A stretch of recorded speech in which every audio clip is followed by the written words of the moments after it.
you know that some other people have been approached to host this event in the past. Do you know what? I heard Paul McDermott hosted last year.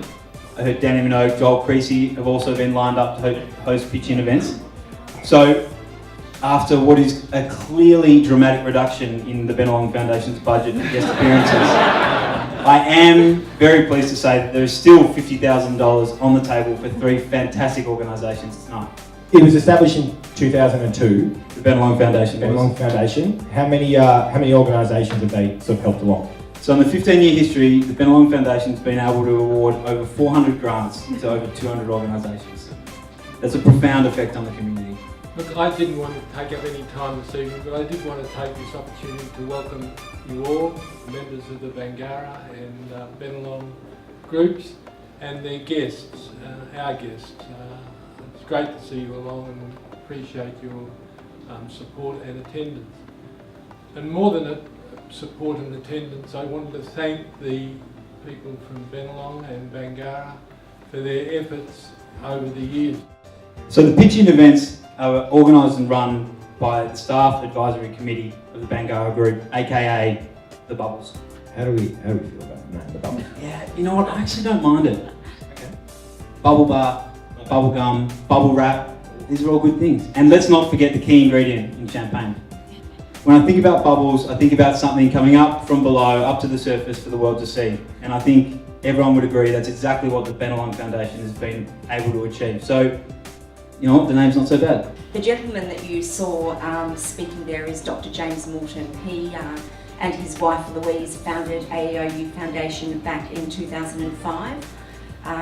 They had a son, Andy, who had autism, and were in a very fortunate position that had the funds available as a family to be able to have private intensive therapy for Andy.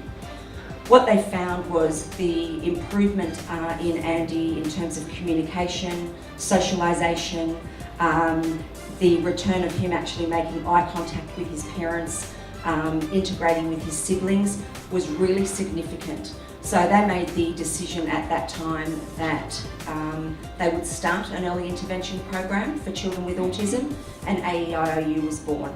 There's the bubbles. That was more to do with the fact that what we say at AEIOU is we like to break the bubble of silence that is autism, so there's a nice little bit of synergy there. The idea behind Catalyze was it's just not me who faces this problem of unemployment or underemployment. There are about 200,000 migrants, refugees who came to Australia just in the last year who are either unemployed or 65% of them are either unemployed or underemployed. And that's a massive number. And when I researched that, I definitely didn't believe myself. I was like, well, yeah, that's definitely not true. But just think of, how many Ubers you travel in and how many migrants you meet every time you drive in an Uber. And that's just a normal story. Like they will have a PhD in something, a master's in something, but they're just not fulfilling their potential. So we wanted to change that. And for us, that solution is by funneling them into entrepreneurship, because immigrants are really resilient and have the skills and want to change their life. And so that was the thinking behind doing Catalyzer. At Sydney Story Factory in Parramatta, we want to establish the same core workshop programs that have made such a difference for all the kids we've worked with from Redfern. That means running workshops in partnership with schools and community groups. And it means running term-long programs on Sundays for marginalised young people from all over Western Sydney. Too many of Western Sydney's young people have education and life outcomes still significantly behind their metropolitan peers. Quality arts programs can change this by enhancing young people's creativity and improving their literacy rates and academic engagement. Yet Western Sydney's young people are far less likely to be offered access to quality arts education or literacy programs. We aim to fill that gap.